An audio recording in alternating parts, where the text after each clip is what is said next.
Bapak Nispa, bagaimana pendapat Anda atau plus minusnya ketika pembelajaran menggunakan atau berbasis TIK? Bagaimana Pak? Oke, jadi secara gagasan, pembelajaran berbasis TIK itu sangat menunjang dan kooperatif terhadap keberlangsungan pembelajaran di kelas tentunya. Namun terkait tentang kebutuhan dan perkembangan zaman, ternyata ini mempunyai dampak positif dan negatif. Kita beranjak dari dampak positif dulu ya. Yang pertama, relasi mengenai tentang akses internet itu begitu mudah diakses sehingga anak-anak bisa berkolaborasi dengan sistem informatika. Nah, yang kedua, dampak positif itu anak mempunyai akal cadangan melalui internet ini sehingga kegiatan pembelajaran itu mudah diakses secara interaktif dan numerik. Yang ketiga adalah dampak positifnya, anak mempunyai satu wawasan luas. Sisi lain dia untuk kebutuhan dirinya sendiri, sisi lain dia kebutuhan untuk masyarakat yang kalah luas. Namun ada namanya Pak, jadi ada dampak negatifnya.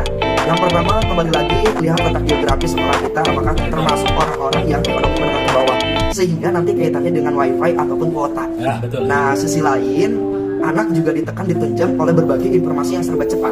Oke. Di era disrupsi ini tentu dampak negatifnya itu juga kita harus memperhatikan sumbangsi kuota atau wifi ini bisa menyeluruh di genggaman anak-anak. Nah, yang kedua adalah basis informatika hitam, yaitu adalah cara pemakaian informatika dengan cara yang salah. Nah, ini penting sekali bagi kita sehingga guru di sini sebagai jembatan komunikasi bagi anak agar anak tetap dalam realnya itu dia menyelami ilmu pengetahuan, namun dalam kontekstualnya perlu didampingi, perlu dibimbing, diarahkan, dimotivasi. Untuk sarana dan prasarananya mungkin lebih harus bisa mendukung ya. Betul. Karena kembali lagi ketika kita punya motivasi besar untuk membangun generasi anak-anak yang lebih unggul, itu akan sebanding lurus dengan sarana prasarana termasuk juga dengan biaya. Oke, terima kasih. Mudah-mudahan ini bisa menjadi jawaban-jawaban atas permasalahan kita semua. Assalamualaikum warahmatullahi wabarakatuh. Baik Bapak Ibu yang saya hormati, kali ini saya akan mewawancarai salah satu guru BK yang ada di SMK Negeri 1 Pangandaran, yaitu Bapak Hilman Alimandar, terkait permasalahan tentang minat belajar siswa yang semakin menurun dan pengaplikasian soal-soal HOTS di sekolah SMK Negeri 1 Pangandaran. Terima kasih atas pertanyaannya Bapak Dani. Setelah kita mencoba asesmen, rata-rata adanya penurunan minat belajar itu pasca terjadinya pandemi kemarin. Adanya mungkin pandemi, selain daripada belajar, memang si anak tersebut juga tidak bisa lepas dari gadgetnya sehingga adiksi kan hal-hal yang lain. Tadinya mau reduksi mungkin stres belajarnya, pelampiasannya ke game dan juga akhirnya adiksi game. Sehingga bukan meningkat minat belajarnya, tapi ada penurunan dikarenakan dari adanya pandemi itu. Kedua, orang tua, mereka yang menciptakan sendiri nyaman atau tidaknya. Nah, beda dengan yang memang disiapkan sedemikian rupa oleh para orang tua. Tiganya juga ada dari minat literasi. Menuju ke pertanyaan kedua, kenapa sih soal-soal HOTS ini kurang diminati oleh guru, kurang diminati oleh siswa juga? Apakah tadi ada yang faktor ketiga tadi yang mempengaruhi juga tentang pengaplikasian soal HOTS di sekolah ini? Guru yang mengajarnya pun paham dulu tidak HOTS seperti apa. Jangan-jangan ketika soal yang dianggap beliau HOTS itu ternyata bukan. Nah, itu antara begitu itu di lapangan masih banyak kekeliruan. Jadi paham tidaknya HOTS seperti apa. Gurunya mungkin di sini pun harus nambah lagi minat literasi seperti itu. Oke, gitu. Baik Pak Hilman, terima kasih atas pencerahannya. Assalamualaikum warahmatullahi wabarakatuh.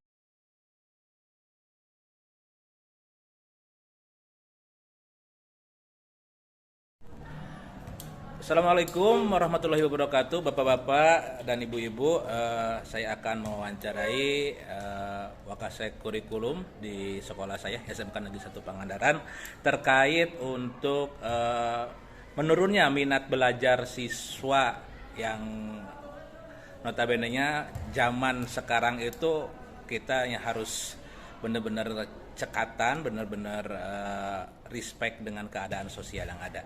Oke, dengan Bapak Bardan kali ini saya akan meminta pendapat atau tanggapannya terkait minat belajar siswa yang menurun. Siap. Oke, Pak, bagaimana tanggapannya, Pak? Terkait dengan minat belajar siswa, tentunya ada beberapa faktor yang mempengaruhi, terutama di faktor tenaga pendidik atau guru di sini ya. Yang disiplin, tentang kedisiplinan guru, kompetensi guru itu menjadi sorotan kami yang utamanya tentunya adalah disiplin guru terkait dengan memanfaatkan waktu pembelajaran yang kita sediakan. Kadang-kadang guru juga masih kurang mengoptimalkan waktu yang kita sediakan. Kedua, motivasi dari guru itu sendiri terhadap siswa-siswinya atau peserta didik terkait dengan pembelajaran. Masih banyak juga metode guru dalam mengajar masih menggunakan metode manual, di mana guru hanya menyampaikan secara ceramah ya, full ceramah tanpa ada peningkatan kompetensi terkait dengan jurusan yang tersedia. Karena kami ada sekolah SMK, tentunya materi-materi yang seharusnya disampaikan oleh bapak ibu gurunya pun harus kembali lagi kepada jurusannya, gitu, perkembangan jurusan. Selain itu juga perkembangan zaman, tentunya anak-anak sekarang pegangannya ke gadget, handphone bagaimanapun itu adalah kebutuhan di zaman sekarang. Tentunya handphone tidak lepas dari pegangan anak-anak, itu menjadi pemicu kemalasan. Tentunya teknologi tidak mendukung sepenuhnya kalau memang teknologi itu tidak dimanfaatkan secara maksimal. Tentunya itu yang menjadi faktor utama yang menurut saya menjadi sorotan kemalasan atau tingkat belajar anak, motivasi belajar anak menurun. Itu mungkin. Oke, terima kasih Pak untuk pencerahannya. Mudah-mudahan bisa mengedukasi kami juga, mudah-mudahan bisa menginspirasi Bapak dan Ibu peserta PPG dan kesempatan kali ini. Assalamualaikum warahmatullahi wabarakatuh. Assalamualaikum warahmatullahi wabarakatuh, Bapak-bapak dan Ibu-ibu.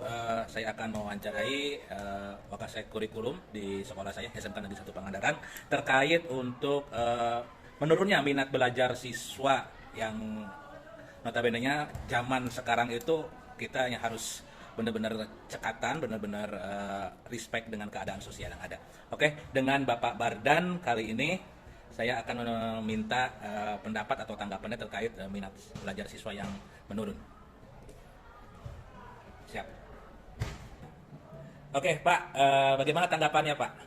Terkait dengan beberapa faktor yang mempengaruhi, terutama di faktor tenaga pendidik atau guru di sini ya, yang disiplin, tentang kedisiplinan guru, kompetensi guru itu menjadi sorotan kami yang utamanya tentunya adalah disiplin guru terkait dengan memanfaatkan waktu pembelajaran yang kita sediakan. Kadang-kadang guru juga masih kurang mengoptimalkan waktu yang kita sediakan.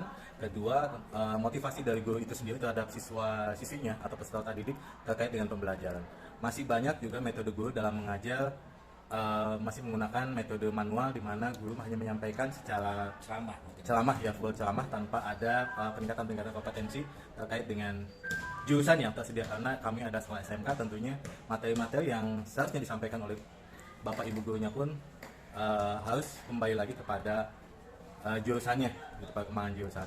Selain itu juga perkembangan zaman, tentunya anak-anak sekarang pegangannya ke gadget, handphone bagaimanapun itu adalah kebutuhan di zaman sekarang. Tentunya handphone tidak lepas dari pegangan anak-anak, itu menjadi pemicu kemalasan. Tentunya teknologi tidak mendukung sepenuhnya kalau memang teknologi itu tidak dimanfaatkan secara maksimal. Tentunya itu yang menjadi faktor utama yang menurut saya menjadi sorotan kemalasan atau tingkat belajar anak, motivasi belajar anak menurun. Itu mungkin. Oke, terima kasih Pak untuk pencerahannya. Mudah-mudahan bisa mengedukasi kami juga, mudah-mudahan bisa menginspirasi Bapak dan Ibu peserta PPG dalam kesempatan kali ini. Assalamualaikum warahmatullahi wabarakatuh.